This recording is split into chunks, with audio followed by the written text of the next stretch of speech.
गुरु प्यारी सात संगत जी, आप सभी को राधा स्वामी जी। सात संगत जी, बाबा जी ने कहा है जो कर्म करोगे उसका फल तो आपको भुगतना ही है। और आजकल स्वर्ग और नर्क सब यहीं पर देखने को मिल जाता है। सब कर्मों का लेखा जोखा यहीं पर सामने आ जाता है।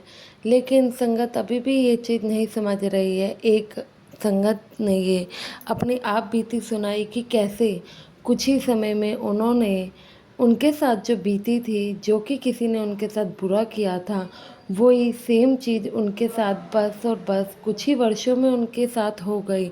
यह देखकर उसे अच्छा तो नहीं लगा, पर यकीन ज़रूर हो गया कि हाँ, मेरे साथ ये बुरा घटना घटा था तो आज सेम चीज़ इसके साथ घटी है। इसने मुझे ये सेम चीज़ कही थी और आज वही उसके साथ हो रहा है। शायद उसे एहसास हो जाए कि उसके कर्म ही उसके पास लौट कर आए हैं। संगत ये जी, अब यह चीज़ तो जिसके साथ बीती है वही बता सकता है कि उसे इस चीज़ का एहसास हुआ या नहीं कि उसके कर्म उसके पास लौट आए हैं। क्योंकि संगत कि मतलब कि लोगों के साथ बुरा भी हो जाए वह तब भी यह चीज़ समझने को तैयार नहीं होते हैं कि यह चीज़ हमने फलाने लोगों के साथ की थी, आज वही हमारे साथ हो रहा है। तो कर्मों का लेखा जोखा यही है, हमें ऐसा नहीं करना चाहिए। तो साथ संगत जी, घटना कुछ इस प्रकार है कि एक लड़की थी जो कि सिर्फ़ और सिर्फ 20 साल की थी। अब 20 साल के बच्चे में समझ ही कितनी होती है, और वह उम्र होती भी ऐसी है कि बच्चा हाथ से फिसल ही जाता है। वह एक लड़के को पसंद करती थी और वह लड़का भी उसे पसंद करता था। दोनों एक दूसरे को पसंद करते थे, लेकिन सिर्फ़ और सिर्फ एक ही बात का झगड़ा था कि दोनों सेम जाति के नहीं थे। अब सेम जाति के ना होने के कारण घरवालों का शादी के लिए ना मानना लाज़मी था। लेकिन यह जो लड़की थी यह पूरे सत्संगी परिवार से थी। अब जो लड़का था वह तो नॉन वेज अंडा वगैरह नहीं खाता था, लेकिन उसके घर वाले खाते थे। तो लड़की ने इस बात पे कोई आपत्ति नहीं जताई। उसने कहा कि मुझे जिसके साथ जीवन गुजारना है, अगर वो अंडा मीट नहीं खाता है, उसकी सोच हमसे मिलती है, तो मुझे भला क्या ही परेशानी हो सकती है। ऐसे ही दोनों की बात आगे बढ़ती रही। अब एक दिन घर वालों को पता चलता है। घर वालों को पता चलता है तो लड़के की जो माँ थी वह लड़की को अपने घर बुलाती है। लड़के की माँ ने लड़की को जब अपने घर बुलाया तो उस समय उसके घर पर कोई भी नहीं था। तो लड़के की माँ उस लड़की को बहुत ही बेइज्जत करती है, बहुत ही भला बुरा सुनाती है और उसके ख़ानदान माँ बाप के बारे में भी काफ़ी मानो कि उल्टा सीधा कह के उस पर हाथ भी उठा देती है। पर लड़की उस समय वहाँ कुछ नहीं करती, क्योंकि बात और सवाल प्यार की थी। अब उसने किसी का हाथ थामा था और जिससे वादा किया था कि वह उसके साथ निभाएगी, तो फिर थोड़ी सी बातों से कैसे ही भला पीछे हट जाती।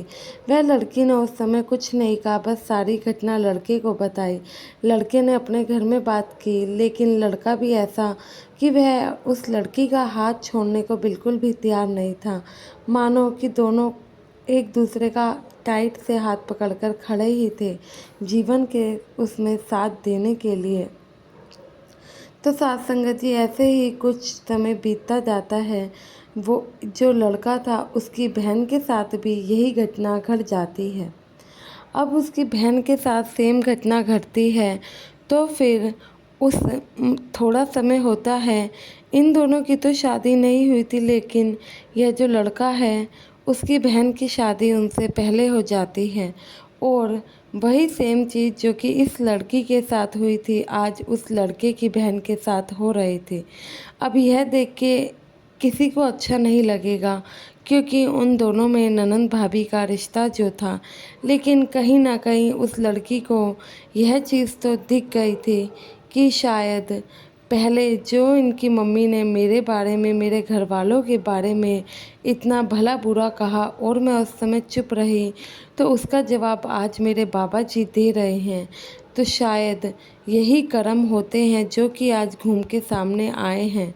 मैं अब वो लड़की अब सामने से तो नहीं कह सकती थी कि आपने मेरे साथ ऐसा किया है तो देखो आपके साथ भी तो यही हुआ। इसलिए कहते हैं ना किसी का बुरा बोलो, ना किसी का बुरा सोचो, क्योंकि वह रिश्ते में छोटी थी, वो उनकी सास आखिर लगती थी, तो भला कोई सास को ऐसे कैसे कह सकता था। लेकिन लड़की कहीं ना कहीं बाबा जी का किया समझ गई थी उस ऊपर वाले के घर में ज़्यादा देर नहीं है, क्योंकि आजकल कर्मों का हिसाब इतनी जल्दी हो जाता है, यह उस लड़की को भी विश्वास नहीं था। अब साथ संगत जी बात यहाँ पे बदला लेने की या फिर इस चीज़ की नहीं है कि तेरे साथ ऐसा हुआ तो मेरे साथ तूने ऐसा किया तो तेरे साथ भी ऐसा हुआ। बात ये है कि वो इस घटना से सिर्फ़ और सिर्फ वह लड़की यह बताना चाहती है कि सच में कर्मों का हिसाब बहुत ही जल्द हो जाता है। जो करो सोच समझ के करो।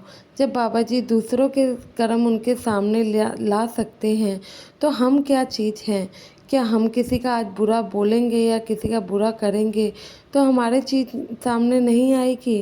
कर्मों का हिसाब तो अटल है, ना हम कर्म बेच सकते हैं ना फिर अपने सुख को खरीद सकते हैं। यह तो हमें ही संभल कर चलना पड़ेगा।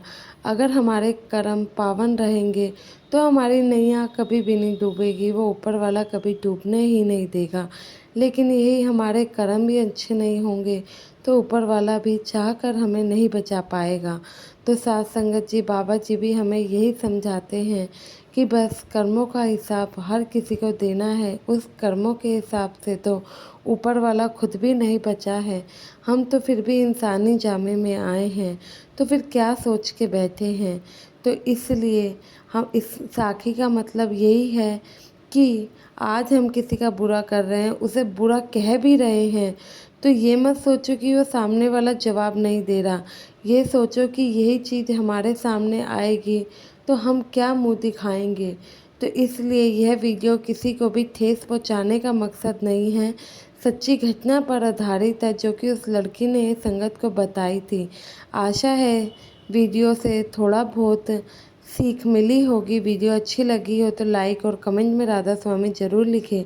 चैनल को सब्सक्राइब नहीं किया तो ज़रूर करें जी। गुरु प्यारी साथ संगत जी आप सभी को राधा स्वामी जी।